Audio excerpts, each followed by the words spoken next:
Assalamualaikum. Tes. Assalamualaikum warahmatullahi wabarakatuh.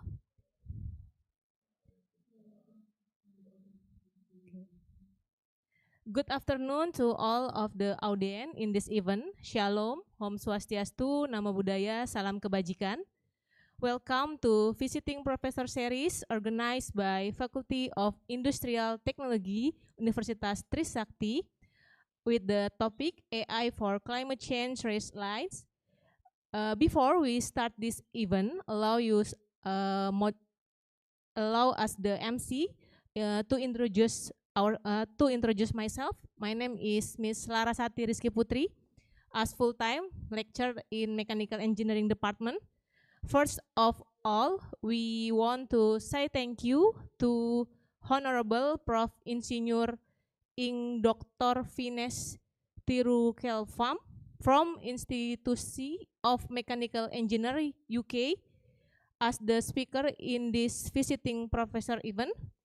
Honorable Prof. Dr. Insinyur Rianti Dewi Sulamet Aryo Bimo STMN IPM, Professional Engineer as Dean of Faculty of Industrial Technology, Universitas Trisakti. Honorable all Vice Dean of Faculty of Industrial Technology, including Academic Affairs, Finance Affairs, Student Affairs, and Cooperation Affairs. Honorable all Head and Secretary of Department under Faculty of Industrial Technology, including Electrical Engineering, Industrial Engineering, Informatic Engineering, all lecturer and student from undergraduate, graduate, and doctoral program of the Faculty of Industrial Technology, Universitas Trisakti have attended this event. For your information, this guest lecture event is organized by the Faculty of Industrial Technology in collaboration with Office of International Affairs, Cooperation and Culture, QUIC, Universitas Trisakti. Before we continue the program, ladies and gentlemen, let us stand up to sing the National Anthem Indonesia Raya and the Hymn of Universitas Trisakti.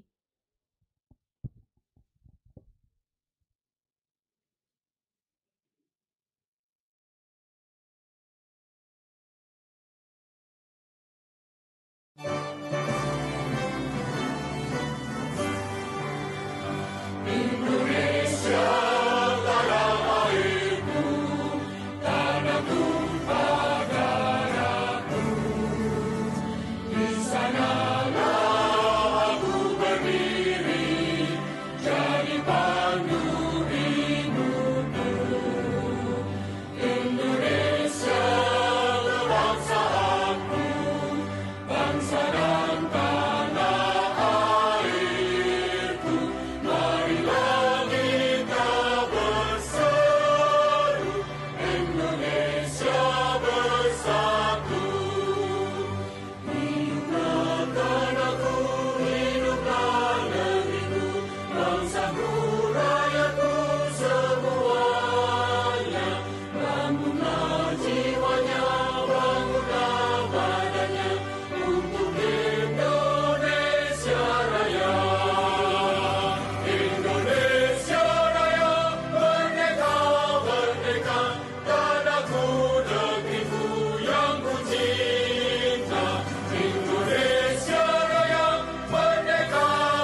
Ladies and gentlemen, please prepare yourself so we can capture this precious moment.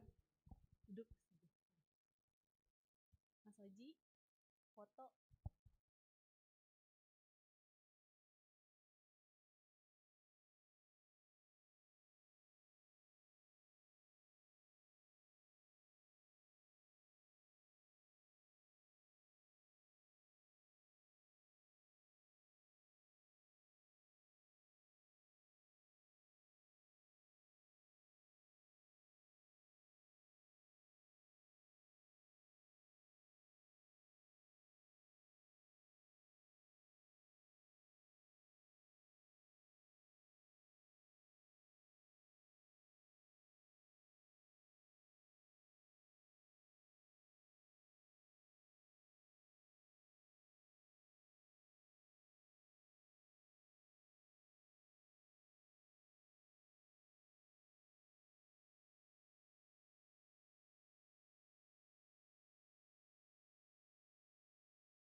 By the Dean of the Faculty of Industrial Technology, Universitas Trisakti, Profesor Dr. Insinyur Yanti Dewi Sulamet Aryo Bimo, STM Eng IPM. We would like to invite Prof. Rianti for the time and place.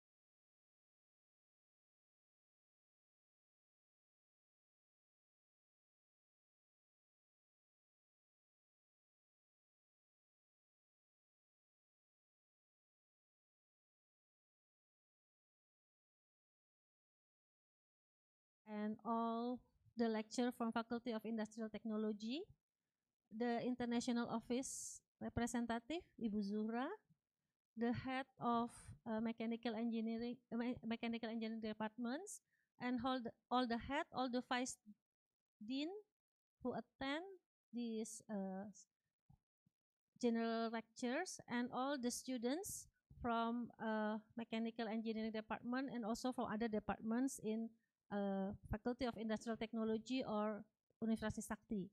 Assalamualaikum warahmatullahi wabarakatuh. Shalom, Om Swastiastu, Namo Buddhaya, Salam Kebajikan, and may all be healthy and happy for all the time. First of all, please allow us to welcome Professor here to Universitas Trisakti. Thank you very much. And just now I knew that you have several times come here. I hope in the future we'll come here again and again and again. Thank you very much, and thank you very much for sparing your precious moment and give us the sharing of the new knowledge that really we need to know, and it's really important for all the students in the mechanical engineering.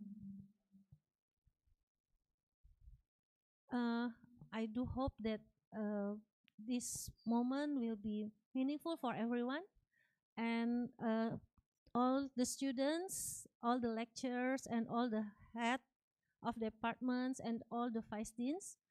We do hope that you enjoy the sharing and can make a good questions to Professor Sifas. Then we all can enrich our knowledge.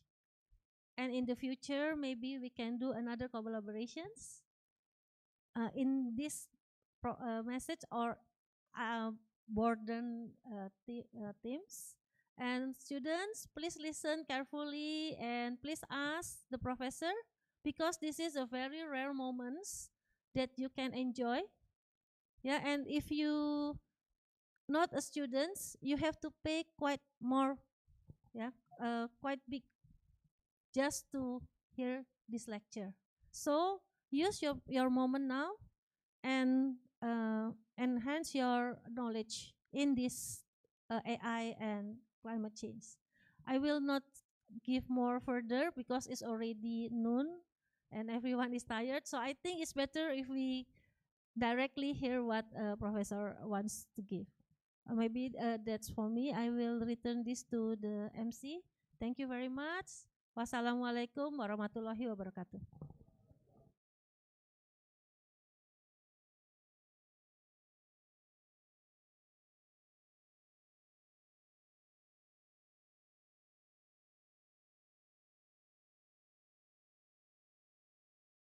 opening remarks. All right, everyone. Now it's time for the main session. We would like to welcome Mr. Insinyur Tono Sukarnoto MT to lead the next session. To Mr. Tono Sukarnoto for the time and place, please.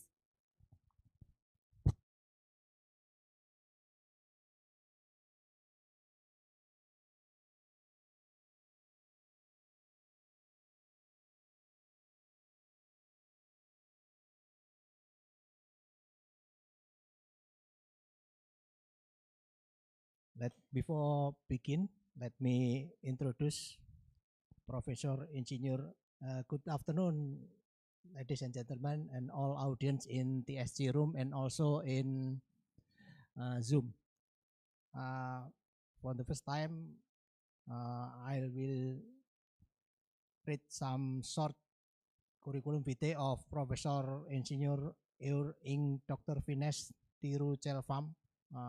This is, can you show in the screen? This is the short CV. Actually, the CV of Professor Vinesh is more than 3 pages. This is the short one. He's over 27 years of experience in engineering, education, academic, ICT, operation, maintenance, facility management, design, and project management in various industry ranging from building, services, property, oil and gas, district cooling plants, cogeneration, power plant, and port industry. He has managed deliveries international project in the US, Maldives, UK, Hong Kong, Oman, Vietnam, Malaysia, for property sector, port, oil and gas, and power plant industry.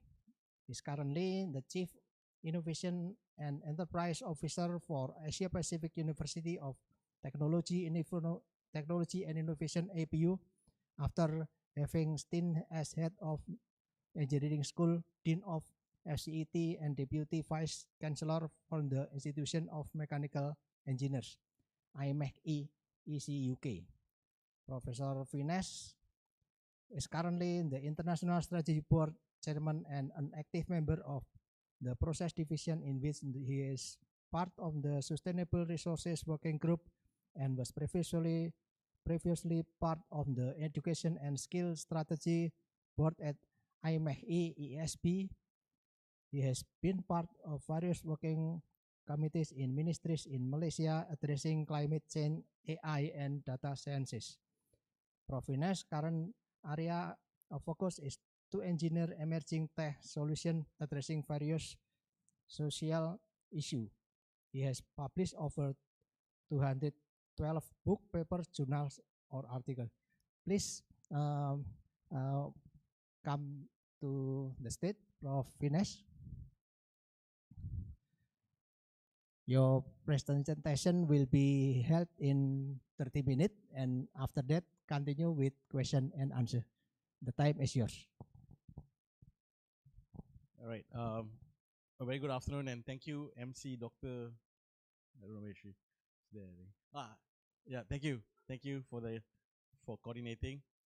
Thank you, Pak Tono, for coordinating, and also I think the dean left.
engineering under the institution. So with me is also Dr. Kush, who is the representation in Indonesia. Yeah, and we started this maybe in 2018, and we've gone strength in strength even during COVID. Now, so I'm quite unique. I spent my first half of my career in the industry. So I started as a port engineer, yeah, Juruterra Pelabuhan, and I spent about 5 years there. Then I went into to build, selected by the government to be one of the 17 engineers to build the first waste to energy plant in Malaysia, the incinerator. And then I went into oil and gas. I spent some time, when I was doing the waste to energy, I spent about 6 months in Japan, working on designs and how to best accommodate the Japanese design into Malaysia.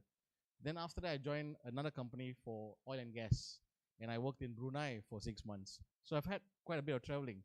Then I thought that would be the end of it, but then I got headhunted to go and work for the third biggest multidisciplinary engineering consultancy in the world. They are called Atkins, but in the Middle East, in Dubai.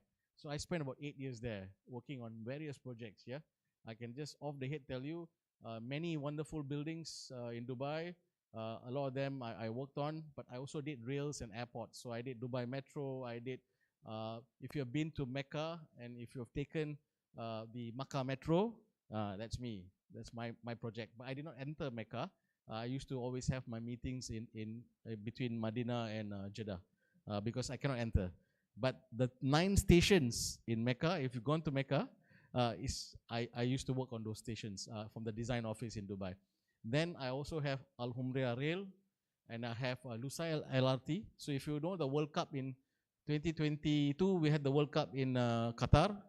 So the Lusail LRT was the one that was connecting all the stadiums. That's my project as well. So I've been in the industry. Then in 2012, I decided to come back home to Malaysia. And that's when I joined the university and became an academic.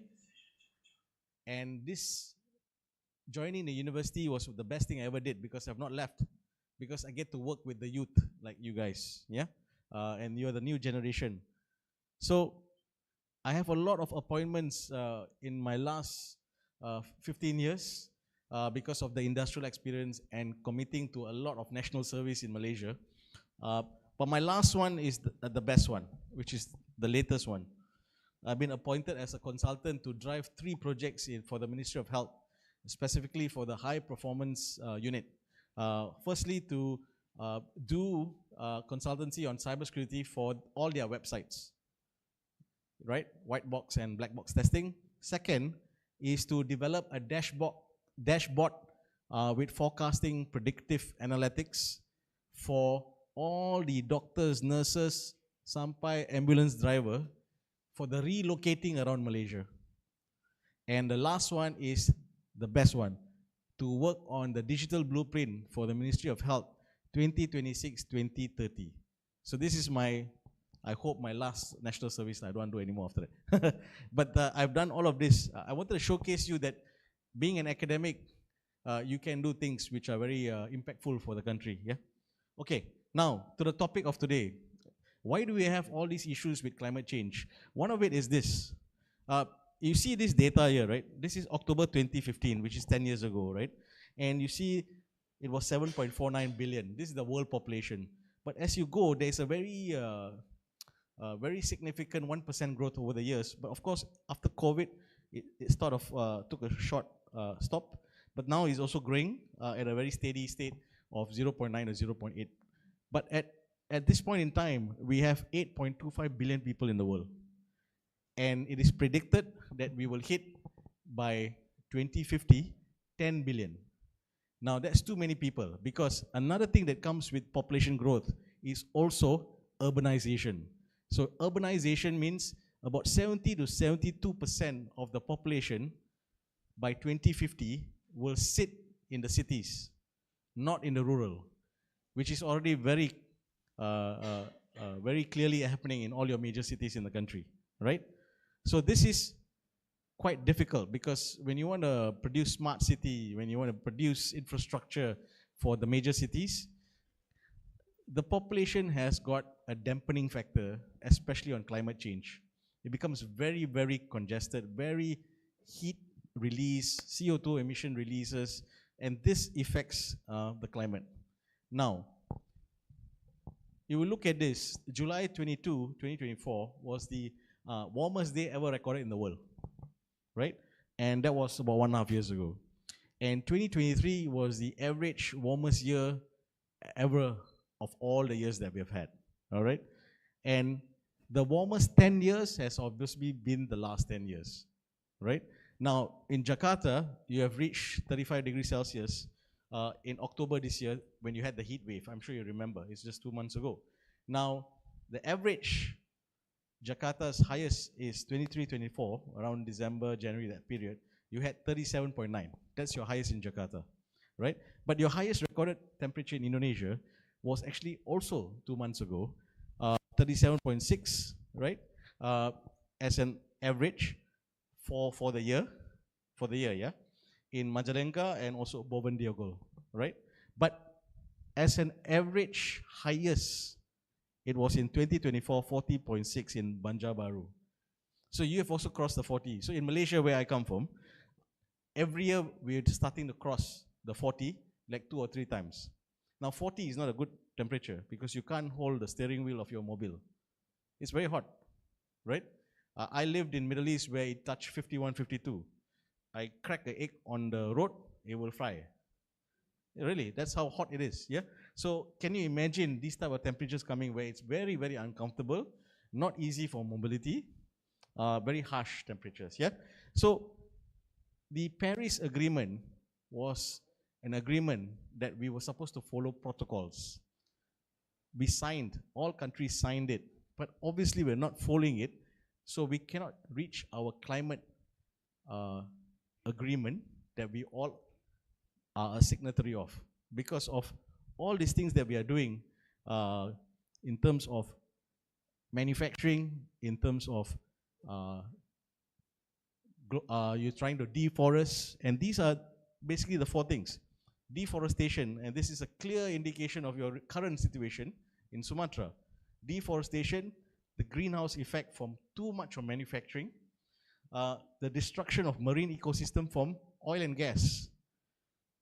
Each time there is a tsunami, people think, oh, the plates, the structure and all that. People do not know it is actually someone drilling in the sea. Right? They don't drill now just for oil and gas. What are the other things that they're finding in the sea? They're finding nickel, they're finding magnesium, they're finding all these precious metals which are very important for semiconductor and digital devices. Okay? Now, the other one which I showed you was population increase. So we are going to go towards 10 billion. We are right now over 8 billion already. Okay? So these are factors that are affecting the climate change that is happening. Now, what do we do? So today, to address climate change, we also are doing SDG 9, 11, and 13. So 9 is innovation. We're thinking of ideas. How do we combat climate change? How do we become more resilient? 11 is, if the population is going to move to cities by 2050, between 70 to 72%, we definitely have to make the city smart to sustain itself. And lastly, climate is also happening because of the 4 factors I showed you earlier. Climate change is happening, so we have to have climate action. Yeah. So these 3 things are, the 3 SDGs are being tackled today. Now, 2019, before COVID, I chose 2019 because that is the year before COVID. A lot of top-down visions were put in place by the technocrats, technology experts, in order to drive emerging technology into different industries. In 24-25, which is now, this period, actually is the period for rebalancing between post-COVID and the coming future. And that's what we're doing. So there are 2 important things here. One is data-driven.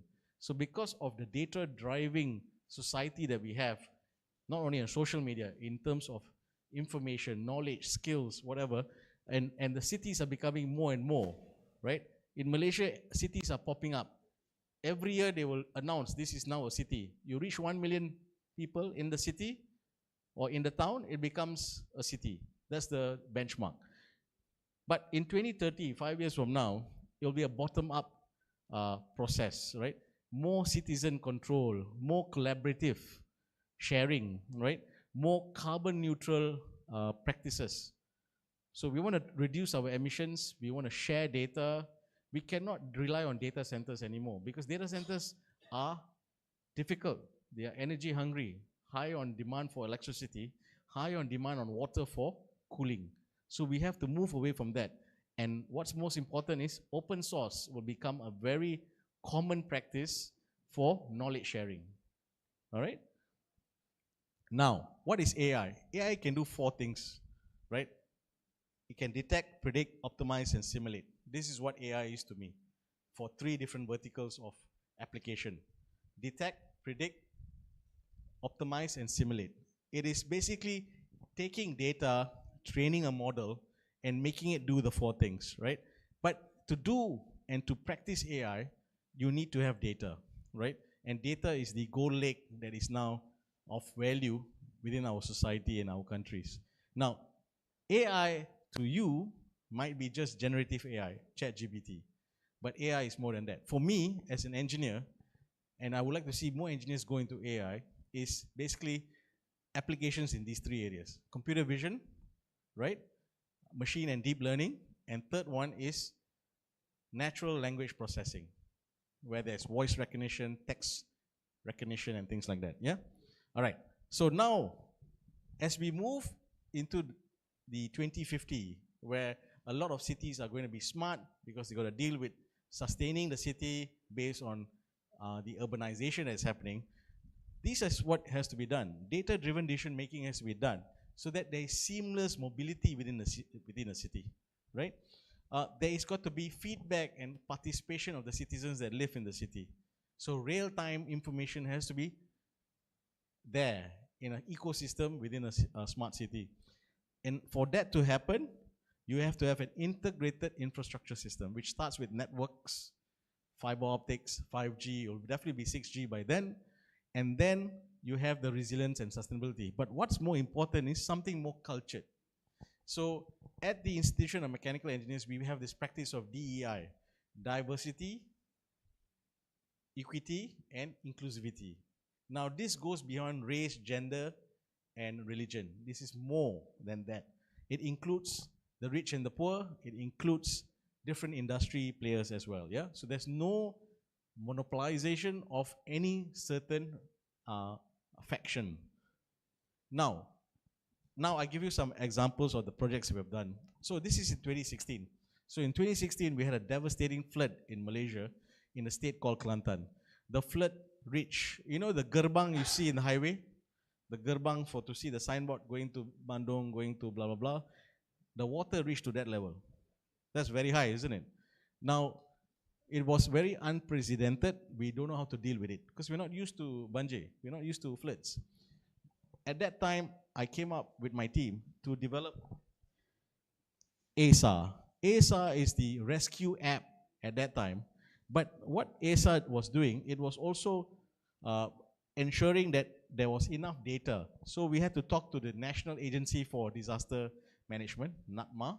We had to talk to the Meteorological Data Department to get data. So what we did was a sequencing of the analytics based on DAMIT. DAMIT is another sub-app to monitor our dams, right? That's where your water catchment is. The analytics will let you know based on the last 5 years of rainfall, what the next 5 years is going to be, and create a management system so that the information can flow for alert systems, early warning, scheduling of manpower for the fire department, the rescue department, and things like that.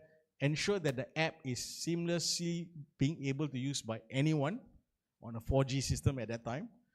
And then having the public portal so that you can get real-time evacuation information. So in Malaysia, at that time, evacuation means 2 things, masjid or sekolah.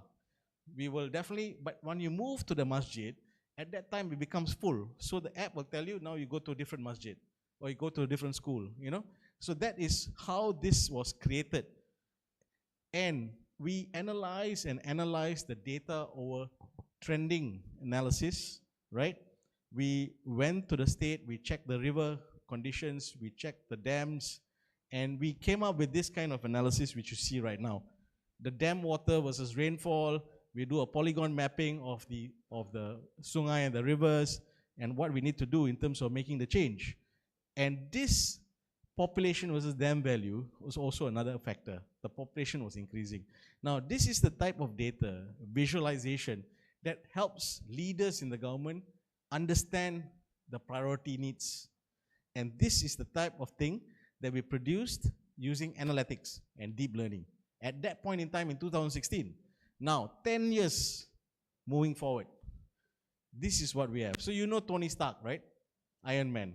But who's Tony Stark's favorite tool? His assistant, Jarvis. So what is Jarvis? Jarvis is basically natural language processing. It is just voice recognition, text mining, and actionable movements. Yeah. So the global digital world today, with the emerging technologies such as AI, allows us to combat climate change. Firstly, we get immediate response, right? And that immediate rapid response is very important to know that something's going to happen, something has happened, and what is the reaction that we have to take. Now, second is the communications. So we have to go into a network where it is on its own, right? It does not share your current network. So I've also worked with the National Multimedia Corporation to create a frequency for disaster respondents, right? So it's on a 5G, but it's a separate independent network, separate independent frequency as well. And lastly, it must be self-sustaining.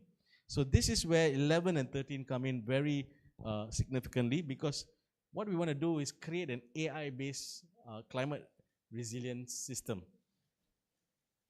So we have to, again here, we have to collect data. Second, we have to create a dashboard. This gives you the visualization, whether it's desktop or mobile-based, it gives you the visualization. Lastly, we use now the latest technology, which is drones, yeah? And that's where the innovation comes in. So this is the integration of the system. This is very mechatronics, very industrial-based. The drones are 3D printed. I do not buy drones. I don't buy from DJI. We build drones. We design, we use SolidWorks, we 3D design it, we put in the functional motorization, we do the design so that we can, how high it can go, we design the batteries for how long it can fly.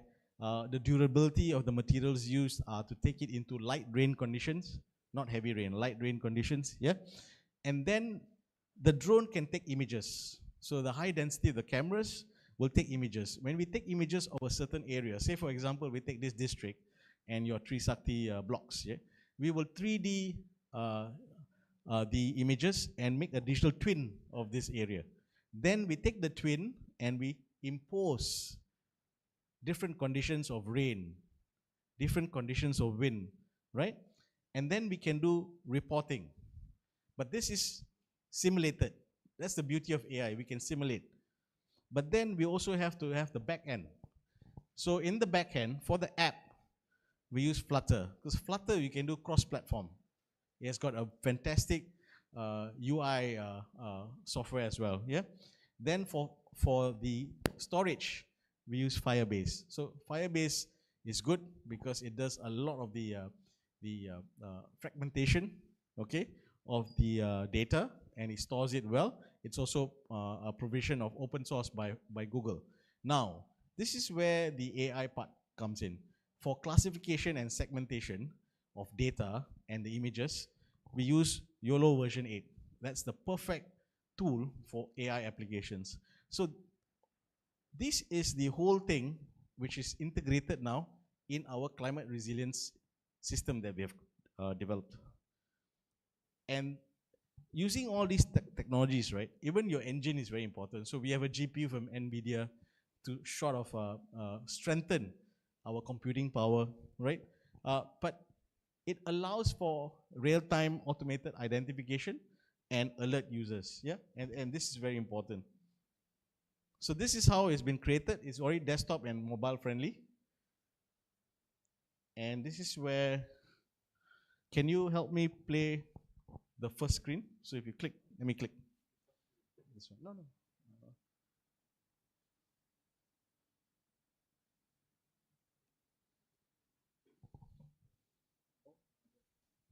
So this is a building, right? And we have taken the drone image and we do a digital twin. So this whole area has been twinned. Then we impose the different weather conditions. And then we can see the harsh impact towards the drainage, towards the plantation, and towards the building itself, right?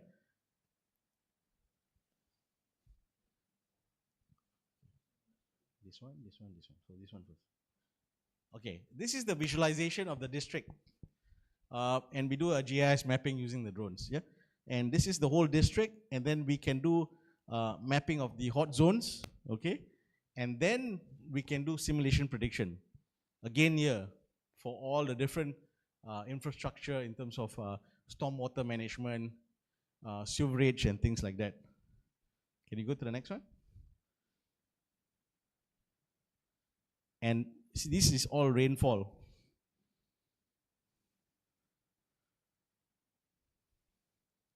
So you got heat maps, you got rainfall zoning. This is based on simulation of prediction. So what we see as the data of 2025, in 2030 is not going to be the same. It's going to be heavier. So we have to be prepared for that. And the last one is the personal assistant that we created. Can you go to the third one? So when the drones fly, the drones are capturing images. It is using AI to make decisions on what to do next. And it corresponds also to the HQ based on what to do. So our drones don't fly by switch. They fly by voice command, then they go off, you know? And these are things that we do. These are things that has changed the mechanical and industrial world in terms of engineering. All right, so this is testing. So what the drones do, they do survivor marking, they can do payload delivery, and they can use, of course, segmentation of fire, flood, and plastics. So what happens in floods is there's a compilation of groups of plastic which are waste, and that's not good as well. Now, we have tested the drones. You can click on this image. I think there is one. So this is done just near my university. Yeah? You can click on the picture. Yeah. So this is all testing that is being done. And we have created the first firefighting drone in Malaysia. This is a 10 kg payload powder bomb to put out pockets of fire. We work with Bomba. Bomba is our fire department. They have now noticed this, and they're doing where we can do further testing in rural areas. Yeah. Now this is the AI flood segmentation. Can you click on that image? Sure. Click.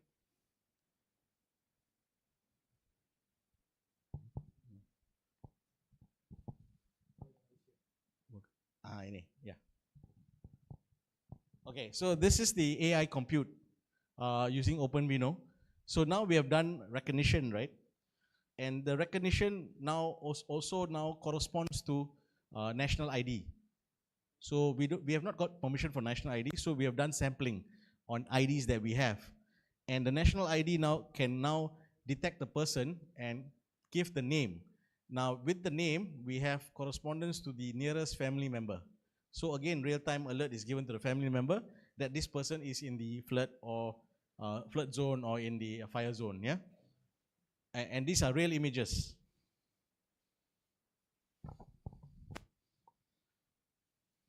So this is the overall process. The overall process of the system. There is the user SOS, there is the reporting, there is the forecasting that is real time, right? And then the digital twin that is taken, and that becomes the center of all the information flow. But the deployment, right? What happens in terms of victim relief, evacuation points, drone deployment, these are all using the personal assistant, okay? And that's how we have segmentized it. Situational awareness, management of the whole ecosystem, and the response. Now, of course, there's the hardware. So we build the drones, we do 3D printing, we do the design on SolidWorks, but we also specify the type of cameras that we want, specify the battery size and the weight of the battery so that we can take it to a certain length of flying, right? And then, of course, we got motion sensors, we've got the controllers, but most importantly, we got a dedicated frequency, which is very hard to get, yeah? And this is the ecosystem that is there, including the back end, where we use YOLO version 8, Flutter, and Firebase as well, and OpenVINO. Right, so that's the whole idea of what we have done, which is very industrialized for a purposeful, functional system, and it's now common. Floods are very common. Disasters, natural disasters are happening because of climate change. So you can see the whole end-to-end. If you don't take action now, you don't use technology, you're definitely not going to be at the forefront of things, yeah? So thank you. Vinesh. Okay, we still have time. Maybe 2 questions from audience. Please mention name before you ask. Please, anyone will ask some question to Prof. Vinesh? Pak Daisman? Other person for asking? Okay, please, Pak Daisman. Thank you very much, Prof. Vinesh, for your interesting topics. So I have questions. The first question is, your system that you build, can it predict the flood in the future or what? Or you just planning the evacuation? So can your system predict maybe next month or next 6 months it will flood, for example? Yeah, so that's a good question. Yeah. It does that. Yeah. Because we've done predictive analytics using a bit of deep learning. So there is a correlation that's happening. If you have data based on, from the meteorological department, met data on rainfall, and you cover geographical conditions. Say, for example, you take Jakarta, and you take the last 5 years of the rain that has been happening here, right? And then you go and study 3 other things. You study the dams where your water supply is coming in, right? You study the rivers which are nearby, and you study the lakes which are nearby. Now, this is where the overflow comes out. And you have to correlate these between the future based on the rainfall data. Now, another part that is important, which is also a criteria, is the drainage system that you have, which we call the storm water drainage system. Now, the storm water drainage system correlates with the population. Because the population grows, there is more water going out from housing, more water going out from residences, more water going out from manufacturing into the storm water, because we call it grey water, not black water. Black water is sewerage. So this is grey water. And this is important because grey water is a combination of rain, water that comes out from your kitchen and your bathrooms, yeah? And that is important to study. So the analytics predicts the future. And from there you can know that the sungai is not big enough, the dams are not deep enough, things like that. So the flood in Malaysia last month, so you had known, right? You had known before? Because the government has not used my system. Oh, okay. So it's not Yes, built yet? it's hard. Okay. It's hard. Because they have now a new app called My Banje. I think the app is for itself lah, My Banje. So that's why the Banje is happening. You know, that's a joke lah. But they're not effective enough because they're too slow in taking action. Yeah. Okay, thank you, Professor Vinesh. Thank you. Okay, we still have time. Okay, please. Good afternoon. My name is Othniel. So in Sumatra, where there's the flood, there is no internet signal. So does this method effectively does in no signal, even if there is no internet signal, or? Yeah. So there's no internet signal, right? Because maybe your base stations are all down, correct? So what we do is we have also now worked on this. We work with another university. They call the National Defense University. So the National Defense University is very good in coordinating with the Army, Bomba, the Fire Department, and also the National Agency for Disaster Management, NATMA. So what we have now identified is a separate frequency for disaster respondent. So this separate frequency is better because it will not relay or rely on the current 4G networks. It will be on a different network, independent. And that will help you maintain communications. Because during communications at the moment, in Sumatra it's all 4G. They have not gone up to 5G yet. So a lot of the areas are still running on 4G. Yeah. Okay, it's clear the answer from Prof. Vinesh. Okay. We still have a little time, and is there any question from Zoom? Martha, Pak Naji, do you hear me? Bisa ditampilkan? Can we show the question from Zoom in the screen?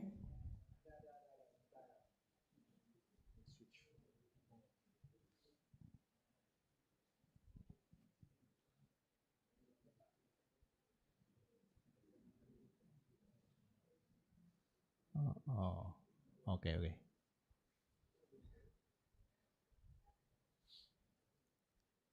Or maybe Pak Naji, if you connect directly, you can ask Prof. Vinesh directly.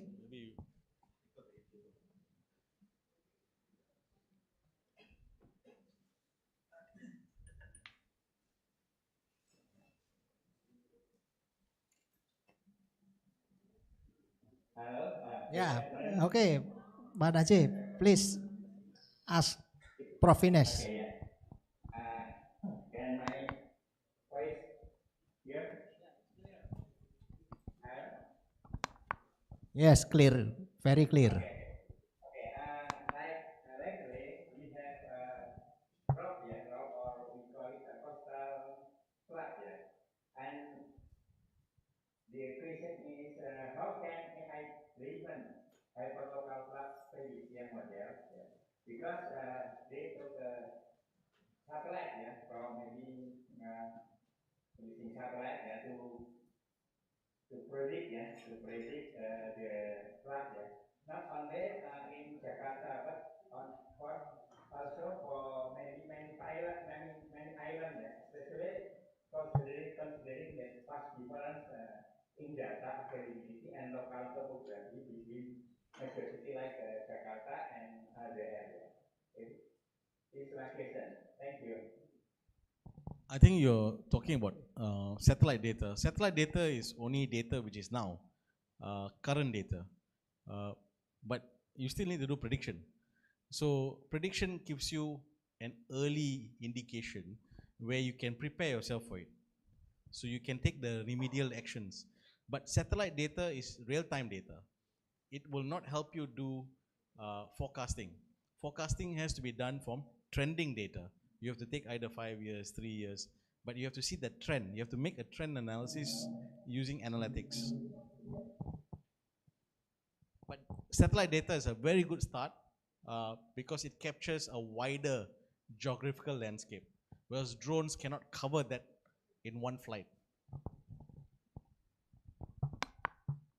Okay, thank you, Prof. Vinesh, for your answer. I think our lecture is very interesting and very useful. Give applause again to Prof. Vinesh.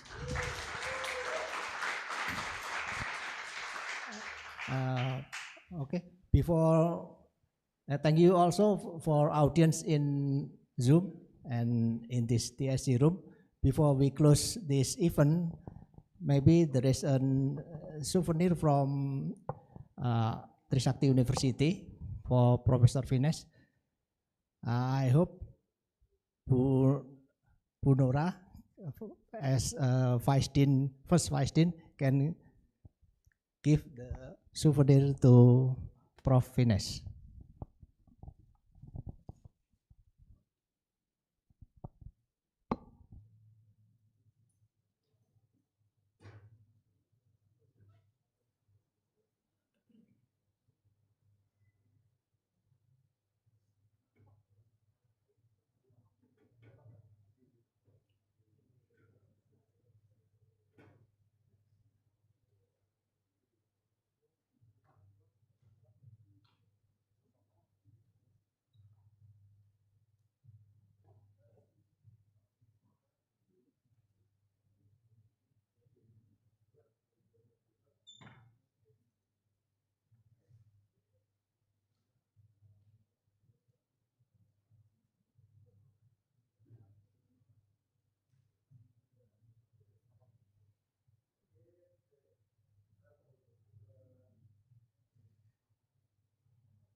This is the last session in our program today.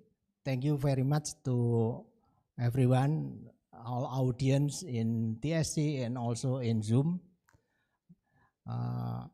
Let me close this event by say Alhamdulillah Rabbil Alamin. Thank you for everyone. Maybe we can see again with Prof. Vinesh and other in the next session. Okay, thank you very much. See you.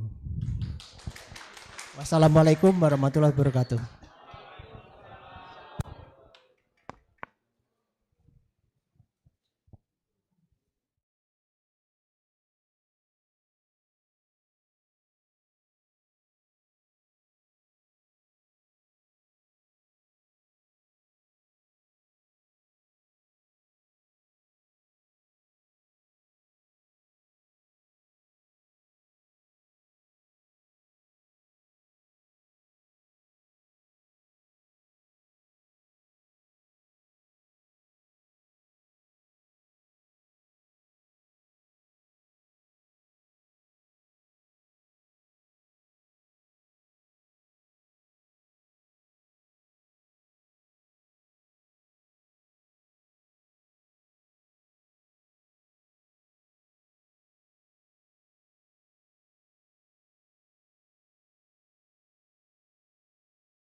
you.